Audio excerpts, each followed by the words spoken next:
inspiring to hear the stories of people that were not in the industry and suddenly discover a whole new world and then just share it. Yeah. So that's the purpose of the They- so don't put any Okay, pressure. all right. You're already in the game. Yeah, so you don't exactly. Well, it's funny, right? Because like I kind of bring a unique, like a different approach to this, right? You talk to a lot of engineers, Absolutely. you know, so I'm not an engineer. I'm more of that business-minded person that's kind of coming into the medtech industry. So let's kind of start there, you know, because absolutely.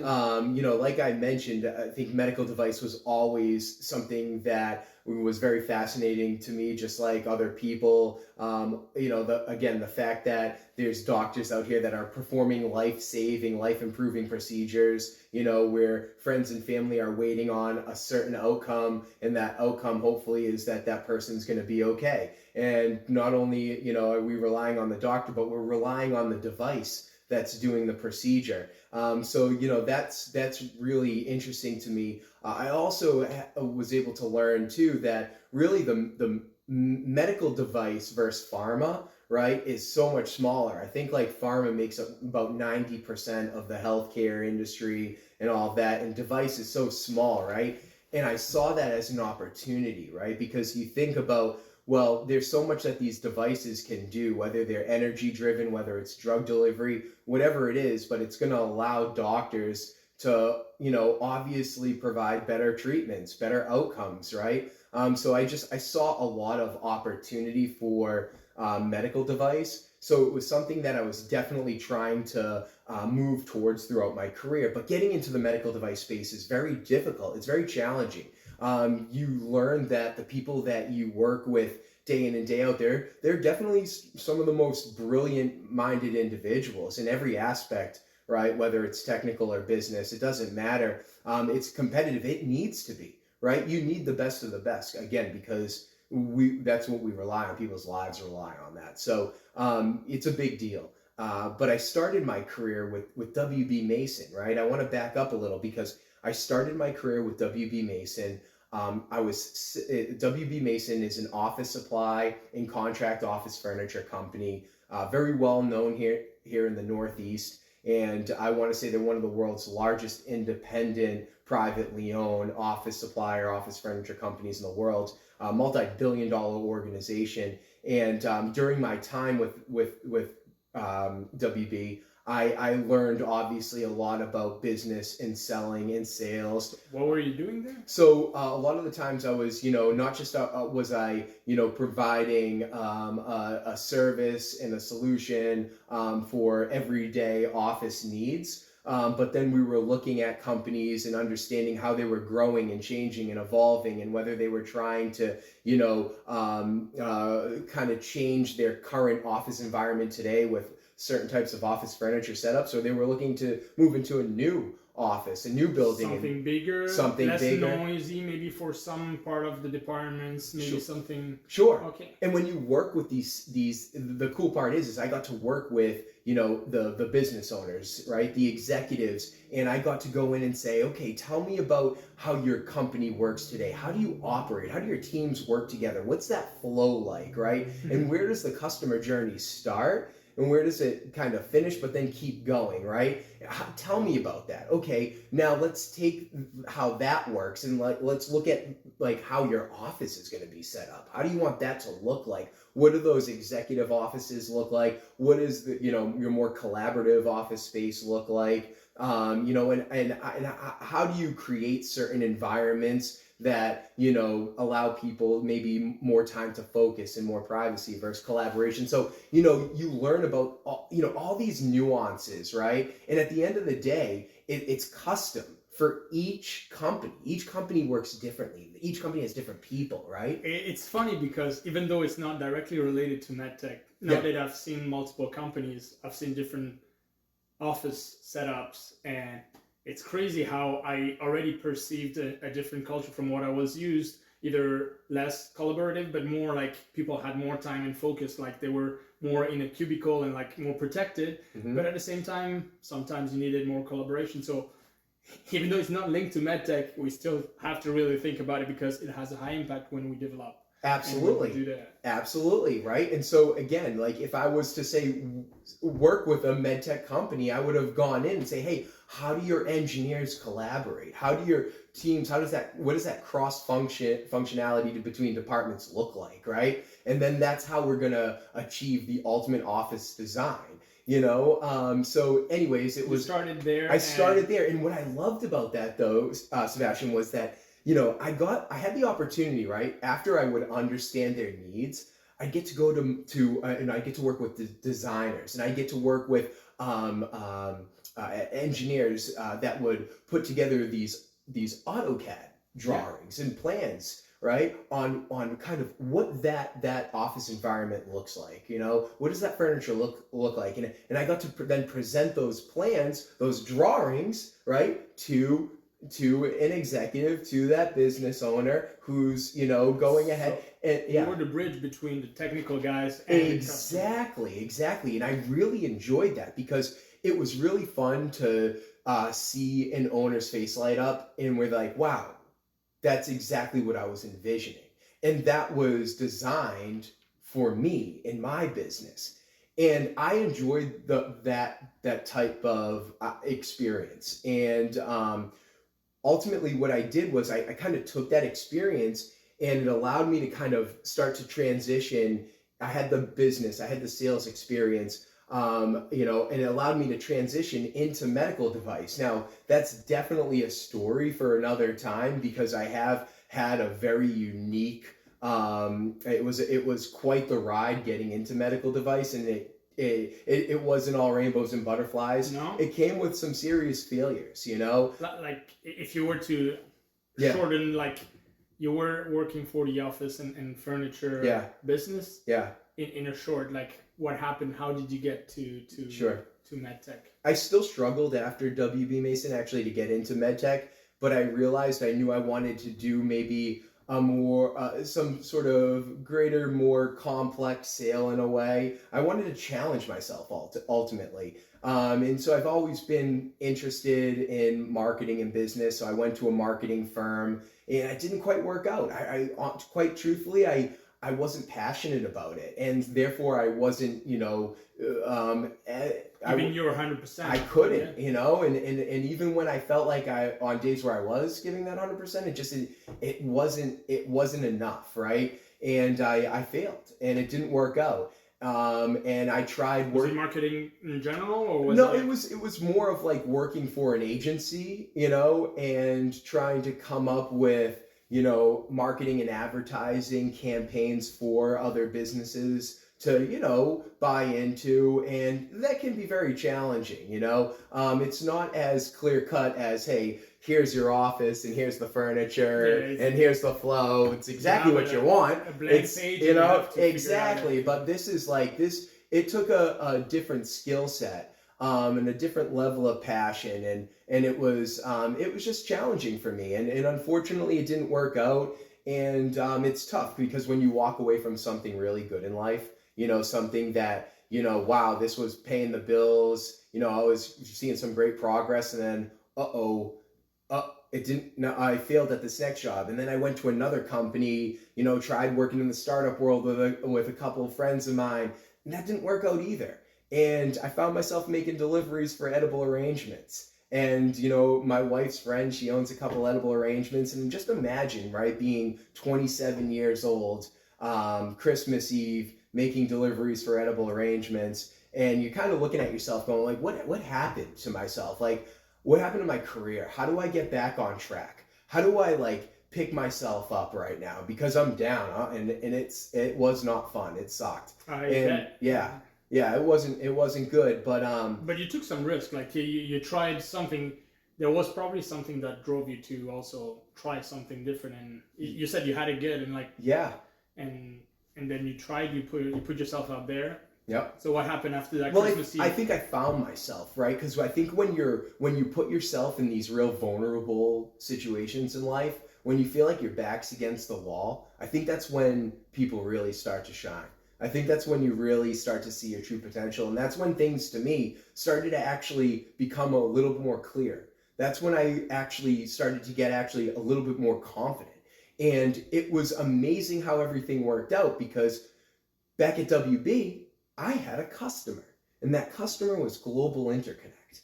And Really? I knew about this company, Global Interconnect. And I always wondered, I'm like, what do these guys do? Like, cables and connectors? Like, are cables dead? Like, World of Wireless, Bluetooth, like, cables. Who the heck wants to sell cables, right? But, I saw a job posting. So I applied to it. And you knew they had and really I- great offices too, and I- because you. of course, of course, they had an amazing office setup. I'll tell you that right now. So I knew my setup would have been elite, right? But with the most ergonomic chair you could ever ask for. But I knew of this company, and I always was impressed by like the culture, right? Because I'd go in there and visit them. So the people were always happy. I built a relationship with Jackie Christensen, been with the company for 15 years, finance manager, but the face of the business, you walk in, you see Jackie. And, to me, it was like I already knew them and I trusted them, but I didn't really understand their business exactly, but I wanted to, because I knew they were great people. And I knew they had they definitely had a good business. So I applied. And it was funny because a recruiter was like, nope, absolutely not. Oh, really? Yeah, on Christmas Eve, making deliveries for edible arrangements, I get an email saying that I don't qualify for that job. And so, I'm like, hey, I'm not going to have it. And I said, with all due respect, they weren't being entirely clear with me. And I was like, I never applied for a job through you guys. Well, this is regarding Global Interconnect. Okay, well. And then they were like, and the position's been put on hold. And I'm like, well, what is it? Is it on hold, or am I not qualified now? And I don't like this, so I'm challenging, right? I'm challenging. My back's against the wall. Yeah. Okay. I'm looking at the time. You got nothing to lose. I'm dating like, Monica, right? I'm looking to marry this girl, and she's over here looking at me, going, "Who is this kid? What's going on? Where do we go? What's he got for me, right?" And I know I'm here to prove myself, right? And so I respond back, and my phone rings. And this guy gives me his honest, brutal truth. And with all due respect, I hung up the phone on Christmas Eve. I got home, and I went through my Rolodex, and I found Todd Squire, Chief Operating Officer, business card. I said, I'm writing Todd an email right now. I wrote him an email on Christmas Eve. A couple weeks later, they had me in. A couple weeks after that, they were asking me what I wanted and when I could start. And I took nothing, okay? I took nothing. I said, just give me the opportunity, and I'm going to show you what I can do. I have that email hanging up in my cube to this day, and on the toughest days, on the best days, it doesn't matter. I'll look at that email every day. And that's where it all started. If I never wrote that email, I wouldn't be at Global Interconnect today. Which email do you have? The one that you sent on a Christmas Eve, or the one that you received saying like... The one that I received has been deleted and burned, okay? The one that I sent, that's the one that's framed. And that was a big part of my life. But the cool part is the reason why things clicked with Global Interconnect, right? The reason why I think they saw me as someone unique, someone different, is because, I wasn't a technical guy. I wasn't going to be your sales engineer, but I'm a business-minded person. And so what my skill set was is I know how to come in and understand, how does your business operate, right? And let me dive into the details. And it obviously, it takes someone on the other end being open and honest. And that was Stephen Bates, founder and president and CEO of Global Interconnect. And Stephen was very honest with me, very transparent. And I knew instantly too, I was like, wow, this is a guy not only who's like, just again, an amazing person, but you can tell like, I trust him. I believe in this guy, and I believe in his business model. And I knew that I could go out and get a big piece of business that they could turn around and capitalize on, because they had a very scalable business. And I loved that about them. And I saw an opportunity. They had some medical business, but I was like, no, we're going to go all in on medical. So what was it when you entered? It was like, what was the main industry? So it was a lot of like industrial products and a lot of like D-sub style connectors that would plug into a computer monitor, Okay. point of sale, old school point of sale systems, all like the commodity stuff that was just like becoming a dime a dozen over in China that, you know, anyone could get their hands on. And think about quality, right? With a cash register, cable fails, whatever. Medical device, no room for that, right? And we know, obviously, working in medical device, how challenging it is to get your product or sub-assembly or whatever approved and in, right, with and what it takes, right? So what drove you, since it's definitely more complicated, it's really hard to get into the medical. Yeah. They were doing industrial and everything. What drove you to say, no, this is where we need to focus? Well, I think it definitely went back to my passion and desire to like eventually one day work in medical device. And I was applying to all the jobs with Stryker, Medtronic. So you went to the company and you said, let's go. Oh, by the way, when I was applying for all those jobs too, in between, I was applying for every job I could with Stryker and Medtronic, and I was getting shut down left and right. And I was like, one way or another, I'm working in this medical device industry. I don't care what it takes. And the funniest part is so now back to global. The reason why, though, from a business standpoint, we went into medical, because medical involves a lot of customization, high quality, right? Far more sophisticated products. And when you get in with that business, as long as you're doing a good job, you're delivering 100% quality on time, you know, the line of communication and the trust is there, it's your business to lose, you know? And so I just thought, like, I liked that. I knew it was really tough to get in, but once you're in, you know, and then you just build on that. You build on that from a business standpoint, right? I was. Would you say it's because there will always be, unfortunately, sick people, so patients, so always customer in a way? Yes. But also because they will always innovate on how to fix those problems compared to other industry, or like you said, like originally joking about Bluetooth and wireless. Yeah.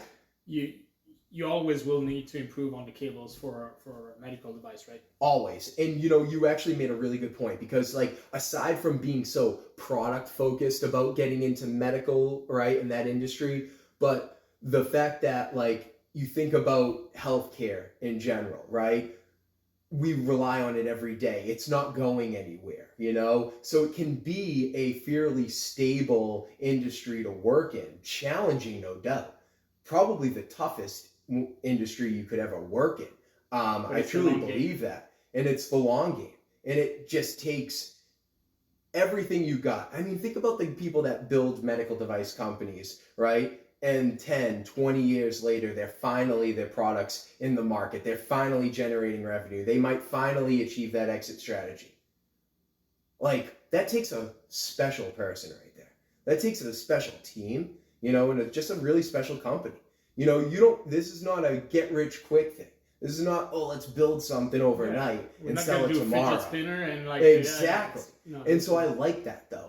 That's the type of person I am, and so I thought I found a lot of value just obviously, you know, outside of just doing the cables and, you know, and the obviously looking at medical device companies as a great opportunity, but just knowing the industry as a whole and how it works and operates and just how, you know, it's a great place to be, because you're right. Unfortunately, people are always going to be sick. We're always, you know, and we got to do everything we can to keep ourselves healthy, you know, to keep our loved ones near and with us as long as possible, you know, and with the best possible technology.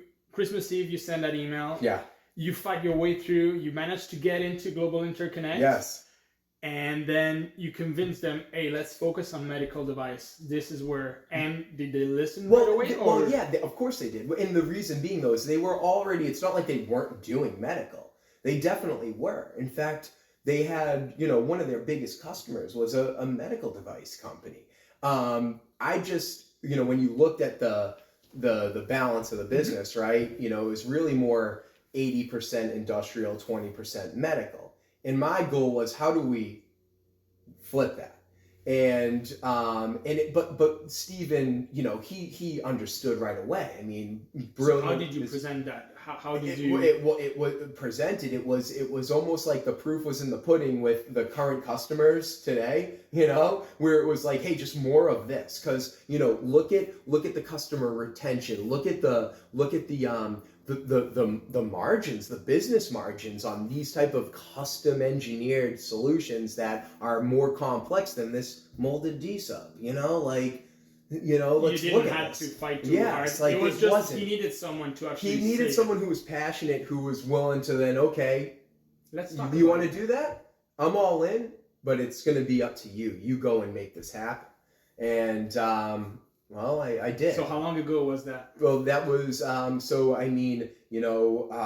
the date is slipping my mind, but my 8-year anniversary will be January 26th. But About eight who's years counting, ago. Wow. right? Yeah, So, absolutely. Wow. I mean, I remember it like it was yesterday. And it was at Global where I really kind of found myself. I think a lot of people think they have to be at large organizations, large companies to see a certain level of success, right? And in some instances, yes, you definitely are right? Because the bigger the company, the more sophisticated, it might be, especially at a management and leadership level. Okay, yeah, I would agree it might be a little bit different than a smaller company, but either way, like what I love about going to Global, a small family-owned business that at the time was 15 employees, to me, I saw a tremendous opportunity to get experience now that I would have to wait on or maybe compete on a little bit more, a little harder with large organizations, or never get, right? Never get that chance. Exactly. So, I found myself after a few years of just doing the grind, which that's what it takes. In medical device, one, you reach out to anyone, unless the stars are aligned and there's a massive problem, the place is burning down around them, it's kind of like they've got their things that they're focused on, and there's nothing else that they need to look at, right? That they're going to spend their time doing, because it's a waste of time. They can't do it anyways. And I can't go to someone and say, hey, here's a cable assembly that's going to save you guys millions. They're going to look at it and go, well, that's great, but there's other things that can save us more money and more millions. And by the way, we couldn't even do that right now, because now we're going to have to go through development, resubmit, validate, all this stuff, jump through hoops. They're going to spend, time and money with you. Well, guess what? They're going to spend double it on their own end, right? So that's a big undertaking for these companies. And so you have to realize and understand how the industry works, how these companies work right out the gate, because there's no hard sell here. There's no immediate sale. This is very much understanding a company and a product and a business and where they're at today, how they work and how they operate, right? And plant the seed also. Plant the seed, exactly. Understand how they do things today so that you can go ahead and share insights. You can educate them and show them, hey, guys, there could be a different way. And listen, I get it. It's not going to be today or tomorrow. Maybe, if we're lucky, it could be, but that's not going to happen. It's going to be in a couple of years from now. But in a couple of years from now, I hope that those people, my goal is that they're gonna go, Kyle or Global Interconnect, they've been literally preaching this, like, now's the time, just call them. They know, and we want to do the same thing with our existing customers, right? Not even just from a new customer standpoint, but we need to do the same thing with our existing customers, right? Because we don't want them going to our competitors saying, oh, here, yeah. Because what do you have new in stock and etc. No, let's go to Global. Yes. Yeah. So in those 8 years, how did your position evolve? Like from the moment you said, okay, I'm going to take on the medical, let's switch those 80-20 into the opposite. Yeah. How did you walk through that? Well, the first part was, I've kind of mentioned this in other conversations, but I'm a big people person. I believe that, like, truly, not to sound cliche, but like your people are everything, right? Absolutely. I'm looking to build a team that I trust and that I know have the right skill set and that I'm confident in before I go off and I'm like start doing anything that might what were you gonna say? So no, but I'm really interested in that part because you said it's hard to get in. Yeah. And now you're building your team. How did you pick your people? Well, First, it happened naturally from within. Okay. And again, we were very lucky where, there was an engineer, Chet Potter. He is hands down. Call me biased, but I think any medical device company out there that's worked with Chet Potter would easily say he's one of the greatest. He truly is. Like, this guy, so sharp, technical wise, like, brilliant engineer, and the business mind this guy has, it's like unreal. So for him to kind of be able to put it all together, and he was in quality at the time.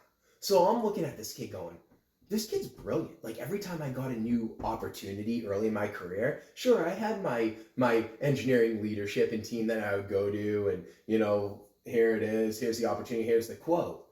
But when I was at my men's league hockey game with Chet that night after the game, and we're having a couple brewskis in the parking lot, you know what I'm doing? I'm saying, hey, what about this? Like, what about this opportunity? What do you think about that?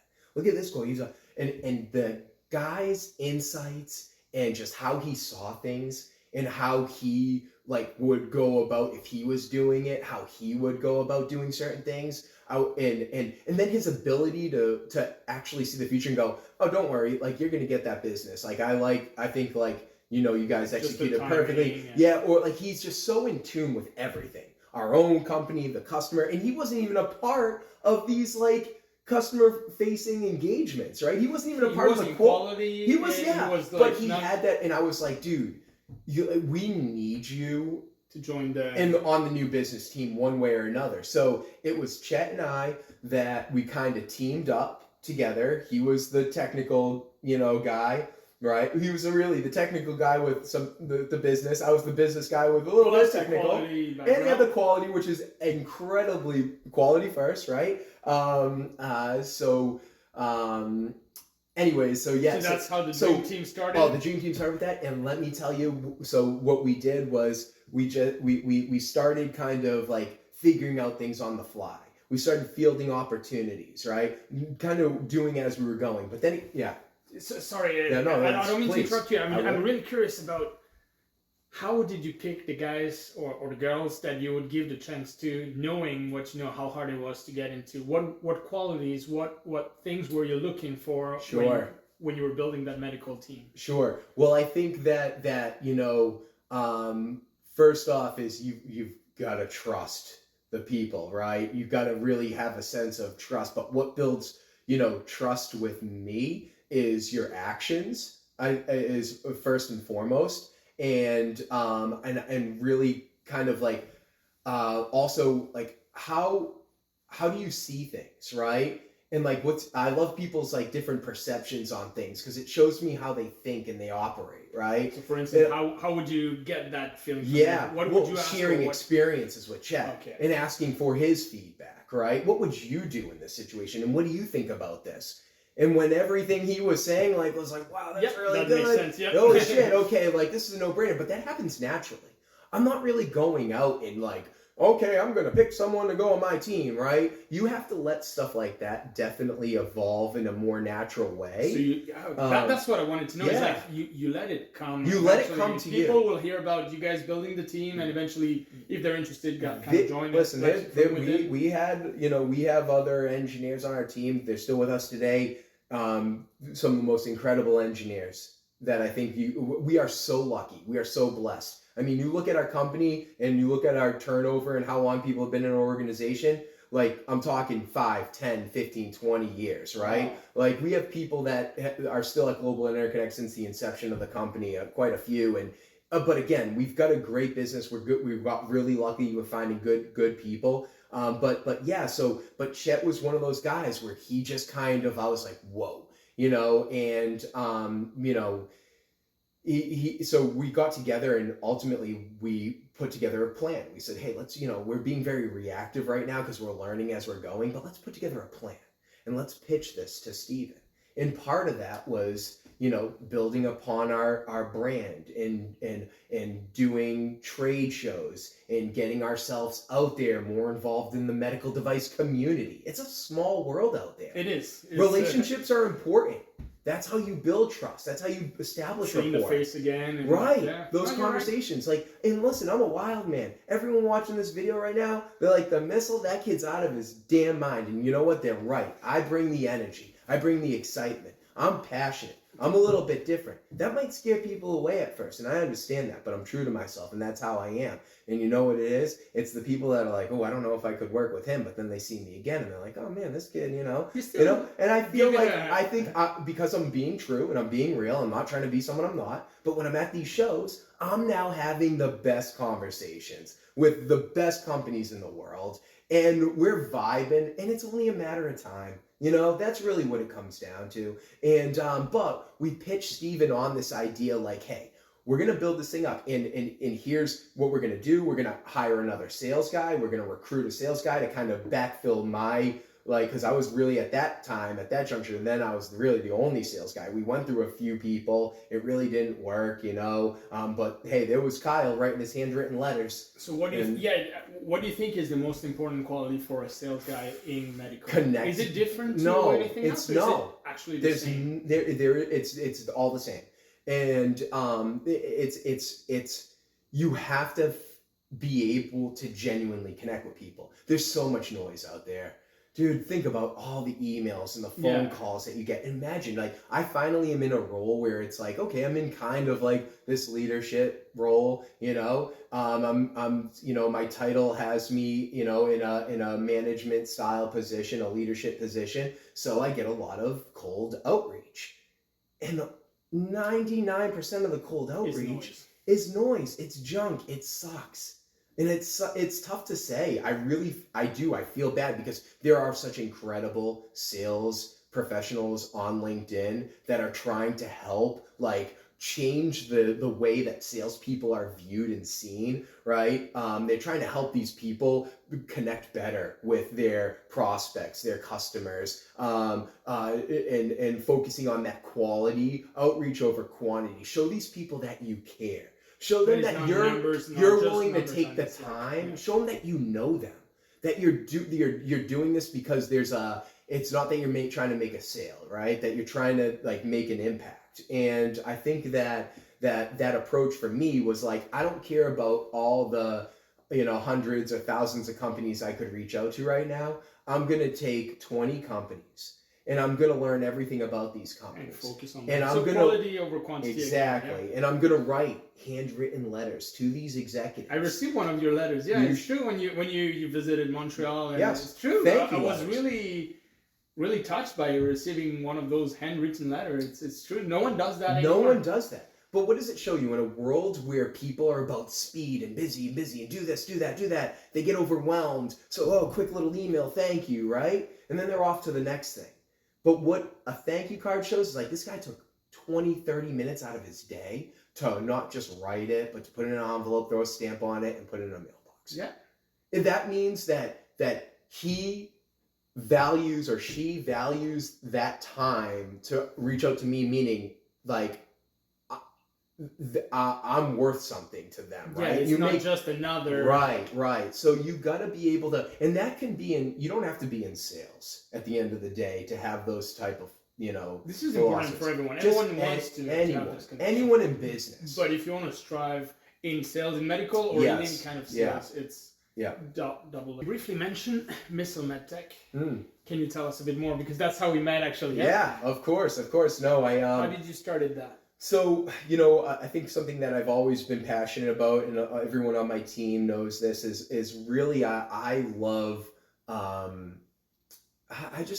love like the marketing side of the business. I love sales, obviously, but I'm fascinated by marketing, right? And I love the idea of creating content, good content that ideally will benefit the company or maybe someone else in this instance. So with the Missile MedTech Minutes, I thought about it and I go, I'm doing all this research, like I told you, right? I'm taking the time to understand the company, the product, what they do, and I'm learning all about it.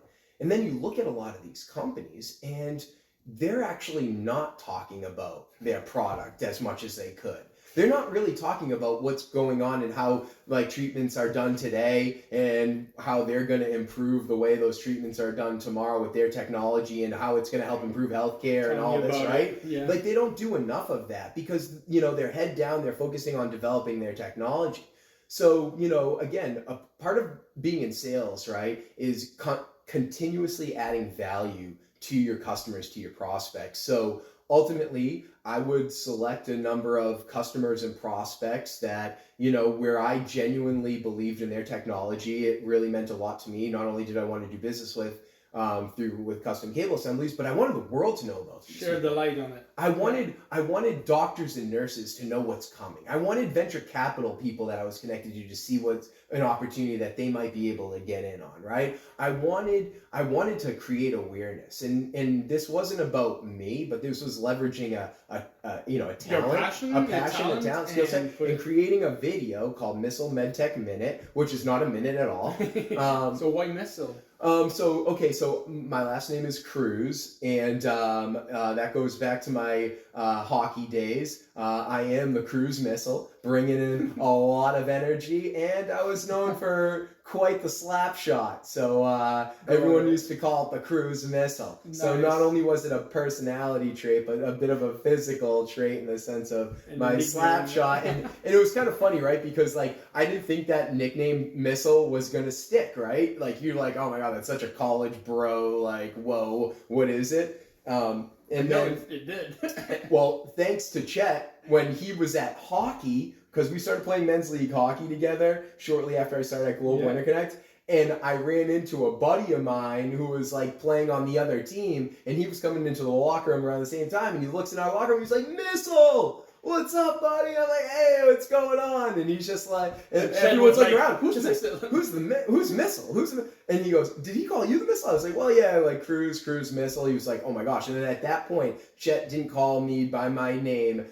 He only referred to me as Missile from that day on. And it just kind of stuck throughout the office. And then like, you know, and then I just realized, I go, oh, it's kind of got a good like little, it's who I am. Good. It's who I am. High energy, intense, passionate. I'm bringing it, you know. I'm super like, what does a Kruse Missile do? It hones in on its target, right? Laser focus to exactly, you know. It fits perfectly. So like that, I was like, you know what? Let's keep this going because, you know, personal brands are important, I think, you know. Mm-hmm. But that's how I kind of like, so that's the Missile. But, you know, ultimately, you know, the Missile MedTech Minutes are awesome. They're a lot of fun. As my career has evolved, I'm looking at new ways to kind of create content to help share similar stories like that. Will they be in the form of Missile's MedTech Minute? I'm not sure yet. But all I know is that there will be, you know,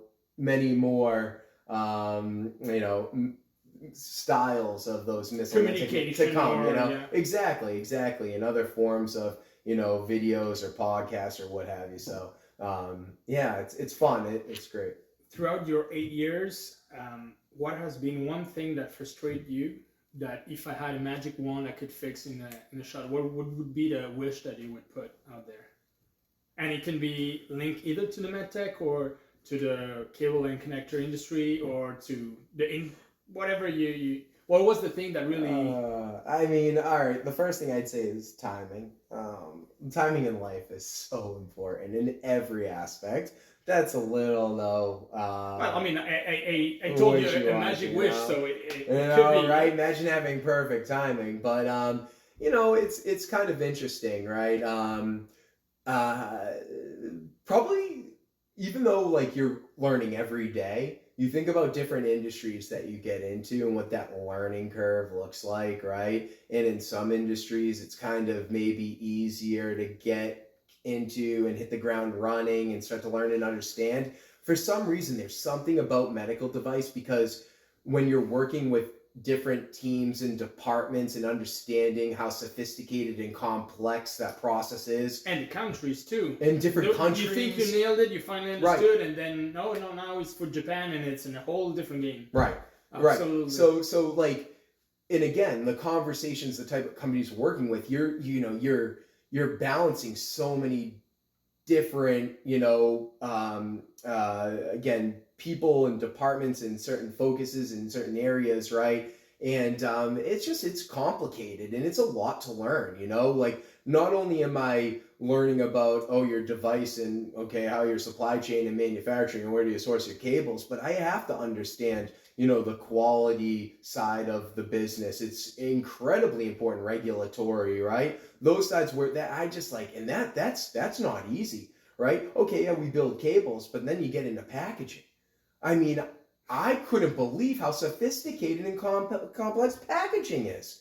I mean, Often overlooked and always at the end when it's Yeah. actually the most critical. oh, exactly. Oh, and by the way, it's gonna now take you a year to validate this packaging, right? And you're like, what? I thought You I was know? in the last stretch. Yeah, like what do you mean? I'm throwing it in this Tyvek pouch, call it a day. I'm throwing it in this thermoform tray, call it a day. No, absolutely not. You know, just to think of everything that has to go on and happen. You actually have to build up the product, ship it, you know, do your studies and everything. And you know. So what would you change in all that? Yeah, I guess. Well, what would you like to see improved, changed, or easier, or what would be your main focus? Yeah. I mean, obviously, wow, that's.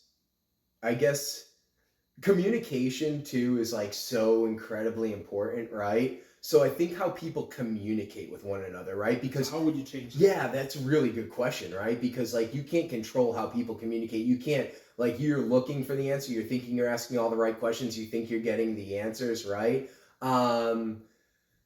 It's really hard to say how you would actually change that. But is it when you say would you recommend to go in person, meet the client and see their facility, their product?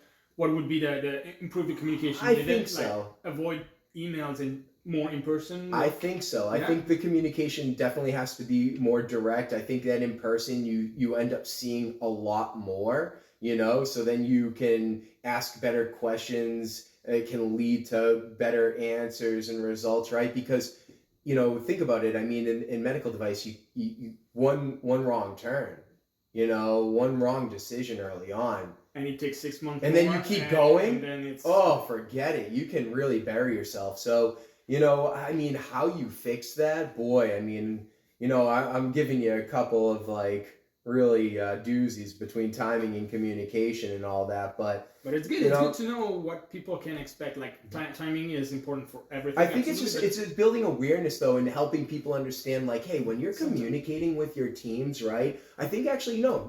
The answer is more emphasis on communication and being more aware, right? I don't know if people are really truly like aware of some of the things, the answers they're providing, you know, whether because they got so much going on in their lives and they should take more time to you gotta slow it down a little bit, right? Because we have a value at Global Interconnect that communication is king. And it's so true, right? Because how you give information, how you receive it, and then what you do with that information, and it points you in certain directions. And that's again make or break. So if you are working with your team and saying, hey, listen, like even just using a slight difference in words and how they're organized, or you know, or how you move, deliver or how it. you deliver it. Yes, absolutely. Next thing you know, it's like that person didn't quite understand, and then you think they did, and then both of you waste time, and then you're both confused, and oh man, it's tough. And no one's perfect. I'm not perfect by any means. You know, every day I'm trying to focus, but that's because it's a core value. You know, that's because we're aware of it. So this is great. Like what you want to see fixed that you think is really important is communication, and you said it's thanks to core value. How are core values shared in Global Interconnect? How an employee would be reminded of those core values? Well, they're hanging right on the wall when you walk into our headquarters. You know, they're framed. You know, we've got our core values on the wall with one's create fun, right? You have to have fun. Yeah. Okay, nice. Create fun, right? One's do more with less. You know, we pride ourselves on being a very lean type of business, right? That allows us to be sometimes nimble, dynamic, and very profitable, right? That's important. So yeah, there's a bunch of these, and the great part is it's we're all aware of them, and every day it's things that we're kind of keeping at the forefront of all of our efforts, right? We want our customers to have fun. We want to be able to, again, do more with less, right? That's always, and we want to communicate effectively. So there's they're all great, and it's important, right? Yeah. And that's important for your company culture. And absolutely, yeah. I was curious of how you actually like you pulled it out like this, and I was like, that means that it's really ingrained in the culture. Yeah, well, it comes top down too, right? So leadership, being a leader is by leading by example. The greatest communicator at Global Interconnect is Steven, our owner, and but then you have Todd, our COO. I mean, just incredible communicators, incredible leaders, and because of that, we all understand one another. We know exactly what's going on. We know what we're working towards, what that common goal is, and it allows us to have a successful. Examples, like you said. Exactly. This is a standard of good communication. Right. This is what we should be looking to. Exactly. So, if you were to mention what is your biggest regret and your proudest moment, what would those be? So, my biggest regret, let's say, is I think I wish I guess it's crazy, right? Because my biggest regret is not doing some of the things that we're doing today sooner, right? It's like, what took so long? Oh, I heard this one many times. Okay, actually. Don't worry, it's not. Right? I feel like that's so common because, like, geez, if we were doing this a few years ago, but if you didn't work at WB Masson, you would not have been Monica. So I see where you were. Well, right? It all comes full circle. But and even at Global Interconnect, I've been there for 8 years. I definitely spent that early career trying to just find myself and figure myself out. So, that might have set me back. It wasn't like I was coming in hitting the ground running. I didn't come from a contract manufacturer doing medical devices. I wasn't that technical person. So I had to come in and learn and stuff. So that was, so from what you explained, you needed to go through that period of proving yourself to your bosses. So in a way, like it all played out the way it was supposed to, right? Yes. But your biggest regret is like, I wish I learned that sooner, or that ultimately, I wish I wish I took that chance sooner. I wish and WB Mason, they built the foundation to my future. They showed me the way, like every door, every floor. That company and the sales training and the experience you get from a company like that, best of the best, right? So that's first and foremost. So I'm very lucky for that. But you do have to make a decision in life. It's either you got to be good at making decisions. You make the decision as soon as possible. Am I staying or am I going? What is it? Don't be hanging on. Don't be lingering. Do it. Don't think of FOMO. No, you go and you do it, right? So yeah, I wish there were a lot of things, obviously, that I could have seen and done sooner. But hey, things are great, and I'm very lucky. My biggest accomplishment. Yeah. This is what I'm most proud of, right? At Global Interconnect, Scott Burns. Scott Burns is our VP of Sales today. Mm-hmm. Scott Burns is a longtime childhood friend of mine. And we played childhood sports together. I used to sleep over at his house. And we had a special friendship growing up. Scott ended up going off to college, and he went to school in the greater Boston area. I went up to New Hampshire, and we lost touch. We graduated, and he went off and worked in the fitness industry. Right? Really? He started his career in the fitness industry. He actually managed the Boston sports clubs. He managed hundreds of people, right? Wow. But like a grueling job. I mean, for sure. Late nights, early mornings, ton of people working weekends. Fitness industry, just grinding and grinding and grinding. Really good at what he did. He was a collegiate football player, NCAA football player. Like the kid, ran the Boston Marathon. Like this kid is just, and then one of the greatest like human beings, right, in the world. And so, a decade goes by, and we reconnect at a mutual friend's engagement party.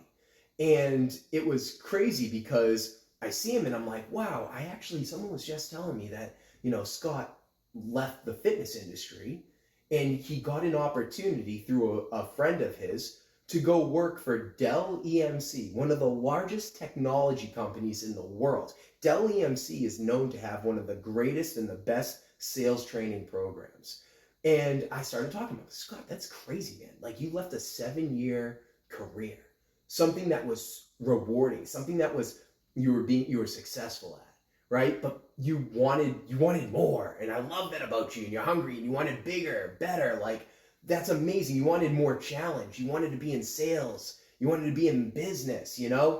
That's amazing, man. Tell me more. And he told me his story, and it got to the point where he was in a position at Dell, and he was like, either I'm gonna pack up shop and go take a promotion and go to Atlanta, or I keep my house here in Massachusetts, with my soon-to-be wife and try to make a career here.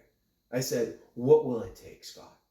What will it take to get you on our team? Because we're a company with tremendous upside, so much potential, right? We're doing it right now. Here, I can show you because I've been grinding my butt off over the last 5 years, and I want you on this team. And it ended up working out, and we got him. And Scott has now been with our organization for 3 years. Scott has helped our company land some of the biggest deals with some of the biggest medical device companies in the world, because not only the type of person he is, but that skill set, right? The value he brings to our organization, the experience he got at Dell, working with billion-dollar companies, getting buy-in from key decision makers at an executive level. I mean, this guy is an absolute stud. We got really lucky, right? But I think, thanks to that engagement party and everything. And now I get to... So timing is also good. Exactly. Timing is everything, right? You just learn that about life. You got to put yourself out there constantly too, right? And you got to value the network. You got to keep relationships in place, right? Very important. And now Scott is, he's our VP of sales. That allowed me too to go out and do more on the marketing and the branding side. I want to make global that household name. I want every medical device company in the world to look at us and say, you need a custom connector, cable assembly, electromechanical assembly for your energy-driven device. For those technologies, go to Global Interconnect. And that's what we're going to do. And not only are we going to build that reputation by being great at what we do and by putting ourselves out there, but having people like Scott too, where, who can come in and really, close the deal, captivate that audience, really own that room and make it happen. And that's what he does. And, what he's done for our organization has been greater than, from a business standpoint, than anything I've ever been able to do. But I knew we needed him, and I knew it was the only way we were going to get to that next level. And getting someone like him and seeing what he's done, that to me is my greatest accomplishment, is seeing someone else be successful. I made promises to Scott. What was it? That you can have a great quality life, and you can work for a great company. You can make great money just like Dell EMC, and you can do it right here. And I believe in you. And I'm going to give you all the tools. I'm going to show you what I did. You know what he did? He wrote a handwritten letter to a multi-billion-dollar company. And a year later, they were a customer. And the rest, really? I showed him like little things like that. But ultimately, I mean, come on, it's him.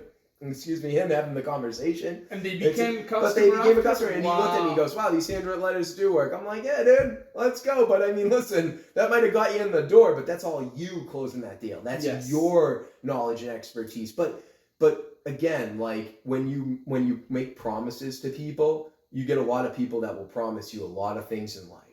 And I don't ever want to be someone that promises rainbows and butterflies, and I can't deliver the rainbows and butterflies. That's gonna hurt you. Hurt it's me. you against yourself. That's bad even for my reputation, and I don't want that.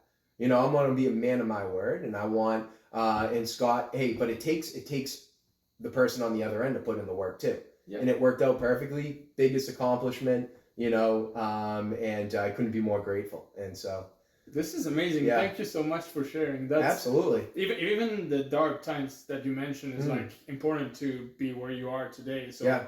it's a really cool career, and I'm wishing Global Interconnect the best for the Well, future. Sebastian, thank you so much.